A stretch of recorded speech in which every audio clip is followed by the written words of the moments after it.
யோபு 42ஆம் அதிகாரம் 8வது வசனத்திலிருந்து 10வது வசனம் வரை. யோபு 42 8 10 வரை. ஆதலால் நீங்கள் 7 காலையிலையும் 42 8 தானமா வாசிங்க.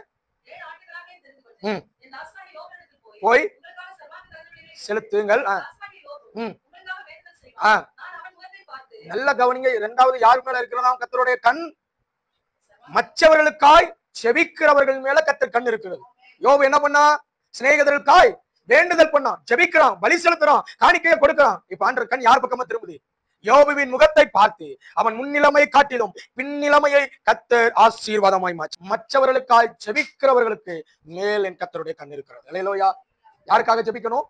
மற்றவர்களுக்காக, அழிந்து போகிற ஆத்துமாக்களுக்காக, அழிந்து போகிற பட்டணங்களுக்காக, அழிந்து போகிற நினிவேக்காக, அழிந்து போகிற சோதம் குமரா பட்டணத்துக்காக ஆபிரகாம் முழங்கால் படியிட்டு ஆண்டவரை 50 நீதிமான்கள் இருந்தா தேவனிடத்துல கதறி போராடி ஜெபித்து அந்த குடும்பத்தை காத்தது போல நாமும் தேவ சமூகத்திலே மற்றவர்களுக்காய் ஜெபிப்போமானால், மற்றவர்களுக்காய் திறப்பிலே நிற்போமானால், சுவரை அடைக்கத்தக்க ஒருவரை தேடினுடைய இருதயத்தை அறிந்து சபை தேவனுடைய சமூகத்தில் விழித்திருந்து ஜெபிக்குமானால், வேத வசனம் சொல்கிறது சபையின் மேல என் தேவனுடைய கண் நோக்கமாயிருக்கிறது. ஒரு தனிப்பட்ட மனிதராயிருப்பீர்களானால் நீங்கள் மற்றவர்களுக்காய் ஜெபிக்கிற ஜெபம் ஆண்டவராகிய மலை பிரசங்கத்துல ஒருவர் உங்களுக்கு விரோதமாய் 1 மைல் தூரம் உங்களை பலவந்தப்படுத்தினால் நீங்க என்ன பண்ணுங்க? பாதி வழியில விட்டுட்டு பின்வாசல் தெரிஞ்சு ஓடி போயிருங்கன்னு சொல்லல. கூட என்ன பண்ணுங்க? 2 மைல் தூரம் நடங்க. ஒருவன் உங்களை ஒரு கணத்தில் அறைந்தால் உனக்கு மறுகணத்தை கொடுங்க. ஒருவன் உங்களுடைய ஒரு ஆடையை எடுத்துக்கொண்டால் அவன்கிட்ட இந்த இன்னொன்னும் வச்சுக்கோன்னு சொல்லுங்க. மற்றவர்களுக்காய் ஜெபிங்க. நன்மை செய்கிறவர்களுக்கு மறுபடியும் நம்ம நன்மை செஞ்சா பரிசேயர்களும் அதைத்தான் செய்கிறார்கள்.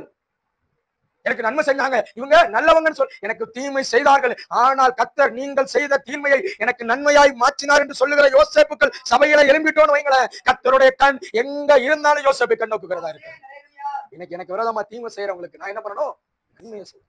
மற்றவர்களுக்காக ஜெபிப்பதே நீங்கள் செய்கிற மிக பெரிய பாக்கியம். உங்களுக்கு தீமை செய்யறவர்களுக்காக ஜெபம் பண்ணுங்க. நான் கடந்த நாட்கள் யோபுவை வாசித்தேன். அவனுடைய நண்பர்கள் யோபுவை அவ்வளவாய் காயப்படுத்தினார். யோபுவின் பக்கத்துல இவன் துக்கம், மனிதன் காணாத துக்கம் என்று இரவு பகலும் 7 நாள் அவனோடு கூட ரெட்டுடுத்தி அவனோடு கூட தரையில இருந்து அழுது கொண்டிருந்த நண்பர்கள் தான்.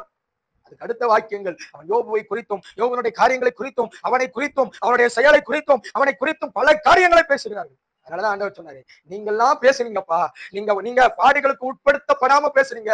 ஆனா என் யோபு பாடுகளுக்கு உட்படுத்தினாலும் அவன் என்ன ஒரு இடத்துலயும் குறை கூறவே இல்லை. நீங்க போய் யோபு உங்களுக்காய் ஜெபித்தால் உங்கள் பாவங்களை நான் மன்னிப்பேன். கர்த்தர் மனிதர்கள் அனுப்புறாரு, அவன் நண்பர்கள் அனுப்புறாரு. என்ன கேட்கிற அன்பான சபையே, மற்றவர்களுக்காக ஜெபிக்கும். கூட படிக்கிற பிள்ளைகளுக்காக ஜெபம் பண்ணும். உங்களுக்கு ஒரு பாடம் தெரிஞ்சா அதை மற்றவங்களுக்கு சொல்லி கொடுக்கணும். எனக்கு தெரிஞ்சா போதும், நான் எழுதி பாஸ் ஆவேன், அவா ஃபெயிலா போட்டு நினைக்க கூடாது. சத்தமராலே சொல்ல மாட்டீங்களே பாருங்க. மற்றவர்களுக்கு என்ன பண்ணணுமா? சொல்லி கொடுக்கிறவர்கள், மற்றவர்களுக்காக ஜெபிக்கிறவர்கள். ஒருவேளை உங்களுக்கு தெரிய வரலாம், உங்க கூட படிக்கிற பிள்ளைகள் குடும்பங்கள்ல ஏதோ ஒரு பிரச்சனை இருக்கலாம். நீங்க உங்க வீட்டுல தனியா ஜெபிக்கும் பொழுது, சிறு பிள்ளைகளாகிய நீங்கள் ஜெபிக்கும் பொழுது உங்க ஜெபத்தை கேட்டு கர்த்தர் அந்த குடும்பத்துல அற்புதம் செய்யும். அவர் கண்ணு உங்க மேல இருக்குங்க.